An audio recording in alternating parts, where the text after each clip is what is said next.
দেশের স্বাধীনতার জন্য অল্প বয়সেই ফাঁসির মঞ্চে প্রাণ দিয়েছিলেন বিপ্লবী ক্ষুদিরাম বসু। তার আত্মত্যাগ ও দেশপ্রেম আজও অনুপ্রেরণা যোগায় দেশবাসীকে। মঙ্গলবার ক্ষুদিরাম বসুর আত্মবলিদান দিবস যথাযথ মর্যাদায় পালন করল বামপন্থী ছাত্র ও যুব সংগঠন। এদিন সকালে বালুরঘাটের ডাকবাংলো পাড়ার যুব সংগঠনের কার্যালয়ের সামনে শ্রদ্ধাঞ্জলি সভার আয়োজন করা হয়। ক্ষুদিরাম বসুর প্রতিকৃতিতে মাল্যদান ও পুষ্পার্ঘ্য অর্পণের মাধ্যমে শ্রদ্ধা জানান সংগঠনের নেতৃত্ব ও কর্মীরা। পাশাপাশি বালুরঘাট কলেজের সামনেও তার প্রতিকৃতিতে মাল্যদান ও পুষ্পার্ঘ্য অর্পণ করা হয়। কর্মসূচিতে উপস্থিত ছিলেন ডিওয়াইএফআই এর লোকাল সম্পাদক এসএফআই সহ অন্যান্য নেতৃত্ব ও কর্মীরা। এদিন ক্ষুদিরাম বসুর জীবন, স্বাধীনতা আন্দোলনে তার ভূমিকা এবং আত্মত্যাগের আদর্শ নিয়ে আলোচনা হয়। বক্তারা বলেন, দেশের স্বাধীনতার জন্য অল্প বয়সে নিজের জীবন উৎসর্গ করেছিলেন ক্ষুদিরাম। তার আত্মবলিদান শুধু ইতিহাসে অংশ নয়, আগামী প্রজন্মের কাছেও সংগ্রাম ও দেশপ্রেমের অনুপ্রেরণা। শ্রদ্ধা নিবেদন ও ক্ষুদিরামের আদর্শ স্মরণের মধ্য দিয়ে এই দিনের কর্মসূচির সমাপ্তি ঘটে।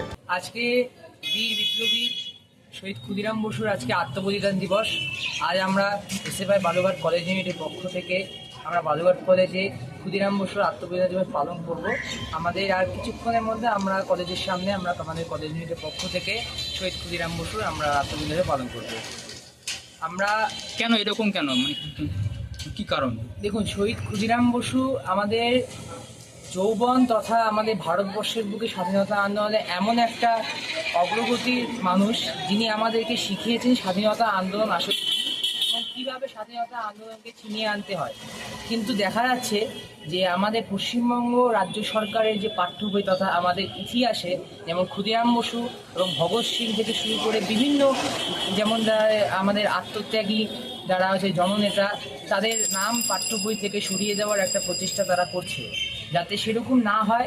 এবং আমরা এসএফআই বালুরঘাট কলেজ ইউনিটের পক্ষ থেকে এবং এসএফআই প্রত্যেকটা শহর এবং জেলা জুড়ে আমরা আমাদের এই শহীদ ক্ষুদিরাম বসুর আমরা আত্মবলিদান দিবস আমরা পালন করি এবং তাকে আমরা এখানে বুঝিয়ে দিতে চাই যে শহীদ ক্ষুদিরাম বসুর আত্মত্যাগকে কখনোই মুছে ফেলা যায় না। শহীদ ক্ষুদিরাম বসু সবসময় আমাদের ভারতবর্ষের হৃদয় তথা এসএফআই এবং আমাদের ভারতবর্ষের হৃদয় সারা জীবন চিরস্তরে আমাদের মনের মধ্যে থেকে যাবে, এটা আমরা বুঝিয়ে দিতে চাই। কি নাম? আমার নাম অমর চক্রবর্তী, এসএফআই বালুরঘাট কলেজ ইউনিটের সভাপতি। দক্ষিণ দিনাজপুরের বালুরঘাট থেকে নিজস্ব প্রতিনিধি রিপোর্ট, টাইমস 14 বাংলা। স্বেচ্ছাসেবী সংস্থা খুলতে চান? তাহলে রেজিস্ট্রেশন প্রক্রিয়া শুরু করুন। যে কোনো এনজিও খুলতে চাইলে এনজিও কনসালটেন্সি আপনাকে স্বেচ্ছাসেবী সংস্থার নিবন্ধন করাতে সম্পূর্ণ ডকুমেন্টেশন তৈরিতে পূর্ণাঙ্গভাবে সহায়তা করবে। Section 8 company registration, trust registration, society registration, pan, tan এবং 12A 80G সহায়তা, এনজিও দর্পণ এবং CSR সম্মতি। এখনই কল করুন 8345817300, হোয়াটসঅ্যাপ করুন 9434187666 এই নম্বরে। মুখের উজ্জ্বলতা হারিয়ে গেছে, স্পট পড়ে গেছে, ব্রণ ভর্তি, তাই আর দেরি না করে আজই আসুন রায়গঞ্জের চণ্ডীতলায় হেলথ প্লাস মাল্টি স্পেশালিটি ক্লিনিকে এবং এখানে পান অভিজ্ঞ ডাক্তার দ্বারা ফ্রি স্কিন টেস্ট। আরো বিস্তারিত জানতে যোগাযোগ করুন 9674895169 এই নম্বরে।